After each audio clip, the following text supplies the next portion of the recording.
Hi, this is Krishya. This is a tutorial about making movies on iPhone or iPad using iMovies. This is not targeted at the tech savvy.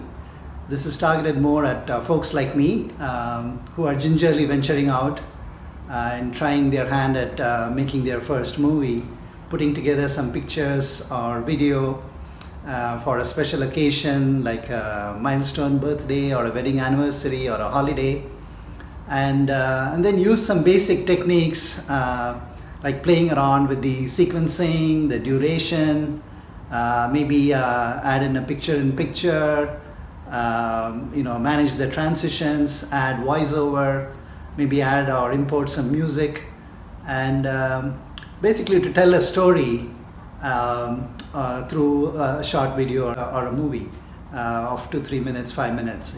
So that's the target audience, and I hope you also venture out of your comfort zone and have fun making movies. Thank you. One prep work I would recommend is to collect all the photos and videos which you want to include in the movie and put them in a separate album. When you launch iMovies, you'll come to a project screen which has got a plus sign, and if you click on that, you'll have two options, movies and trailers. So choose movies.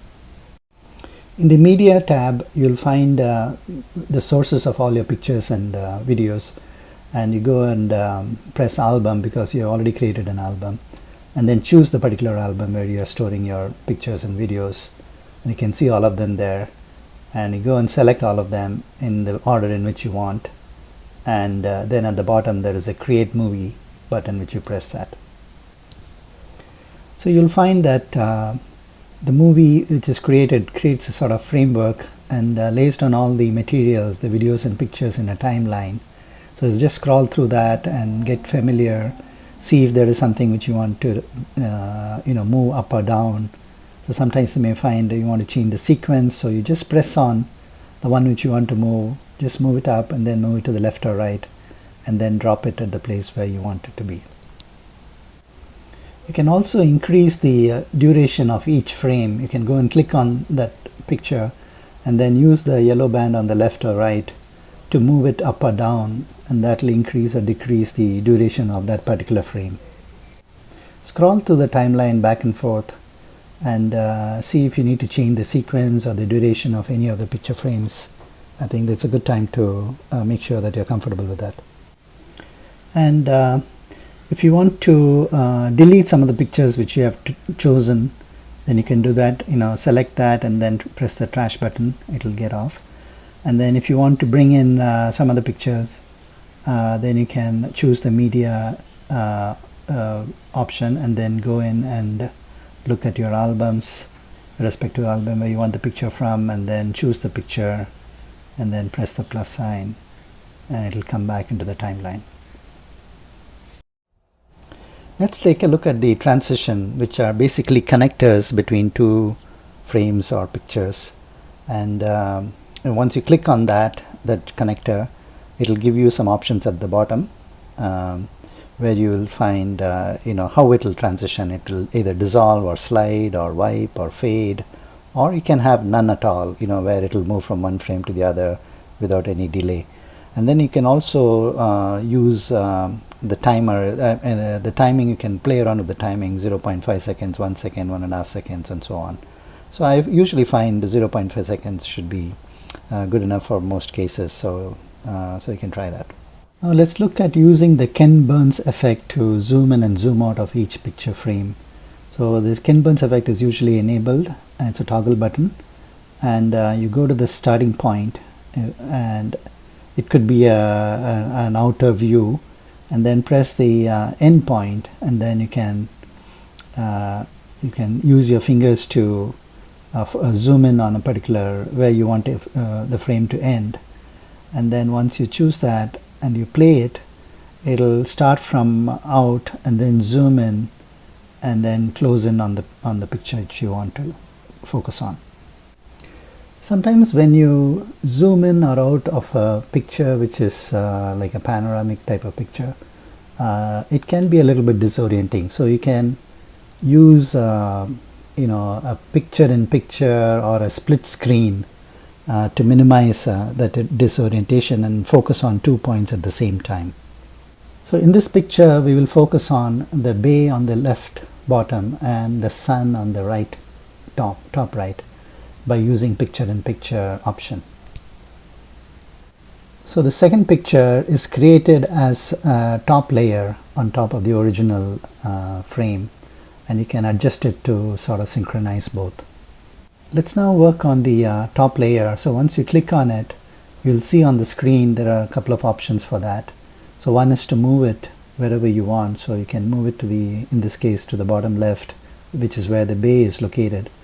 And then you can use the pinch to zoom in to the part which you want to fix in the picture-in-picture. Next, let's work on the main frame, and if you press on that, you can use the Ken Burns effect which we saw earlier to fix the starting point and the end point so that you can zoom in or zoom out as the case may be. So in this case you are basically zooming in towards the sun on the top right. So in this beautiful landscape picture, so you have the bay on the bottom left and the sun on the top right, and you're zooming towards the sun, but you're not losing focus of the bay on the bottom left. Let's now try and add a text to a picture frame. So you go and choose the picture frame you want and then play around with the duration so that the text can be reflected properly. And then at the bottom there is a T, which you press on that, it will give you options for various types of text to be added. So once you have chosen the type of text, then you can choose where you want it to be located. Only two options are there, center or lower, and you can choose whichever one makes sense for that particular frame.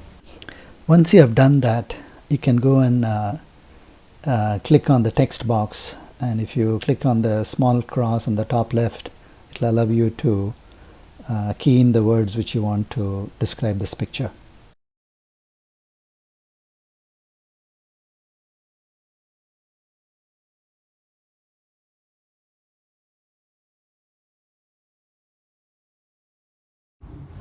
Let's now see how to add a voiceover for a clip.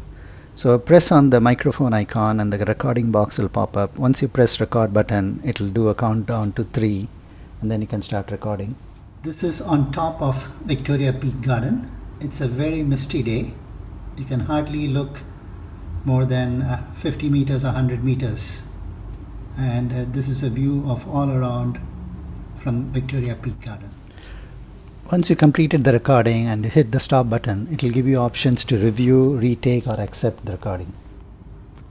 This is on top of Victoria Peak Garden.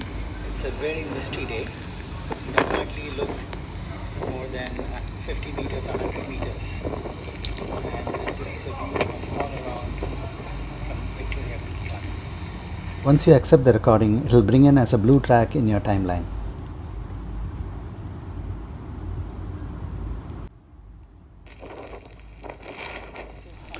So once you added in the voiceover, then you can play around with the volume of the voiceover or even the volume of the main clip to see which one you want to give more prominence to. Like in this present case, the original clip was more of a background noise, so I reduced that. You could reduce that and then increase the volume of the voiceover. Victoria Peak Garden. It's a very misty. You can see that now the new voiceover is a lot more clearer with the background noise cut off. And this is a view of all around from Victoria Peak Garden. Let's now add some music to this clip. So once you press the audio tab, you'll see soundtracks, my music, which is your downloaded music, or sound effects. Let's say we use soundtracks, which is the available music on iMovies. Go and play a couple of these and see which one suits your need, you know, the theme of your movie and the tempo and so try out a couple of them, and then once you have decided the one which makes more sense for you, then you can click on the plus button and it will import that music onto your timeline as a green track. Once you play the music, then you can make some changes to that. You can go and click on it and increase the volume if you want to, so that it brings out the clarity. And if you're satisfied with the volume, then you can actually do a fade in and fade out. So go to the beginning of the music track, press on it, and then press fade, and move the yellow arrow to the right, and maybe an inch or so. And then once you play it now, the music will start off softly and then increase slowly. Similarly, you can go to the end of the soundtrack, and when the film is finishing, so you can press on fade and move the yellow arrow a little bit to the left, so that the sound fades out as the film is finishing. So you're pretty much done with the movie. So you can scroll through to the start, and if you're happy with whatever you have done, you can press the done button, and then it will take you to the project screen. You can key in a title for your project, and your project is in good shape.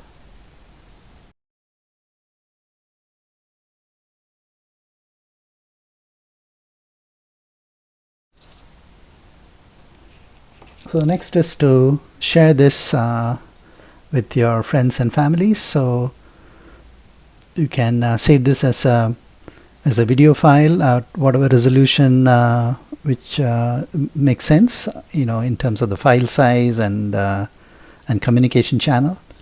And once the video file is created, you can share it with your contacts.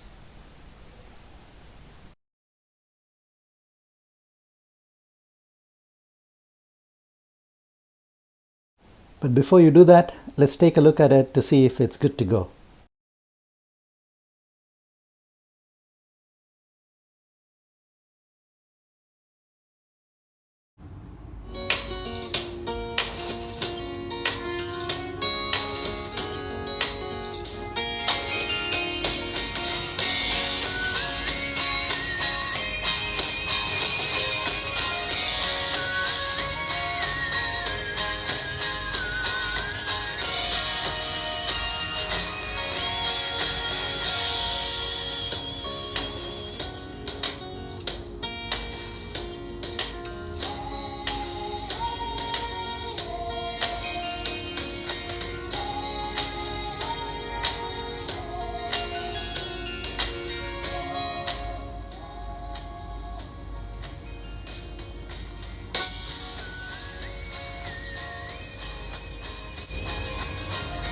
This is on top of Victoria Peak Garden.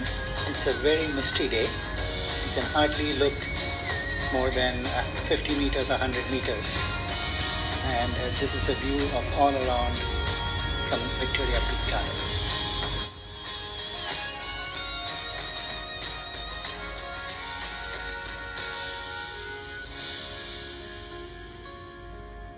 Hope this is useful.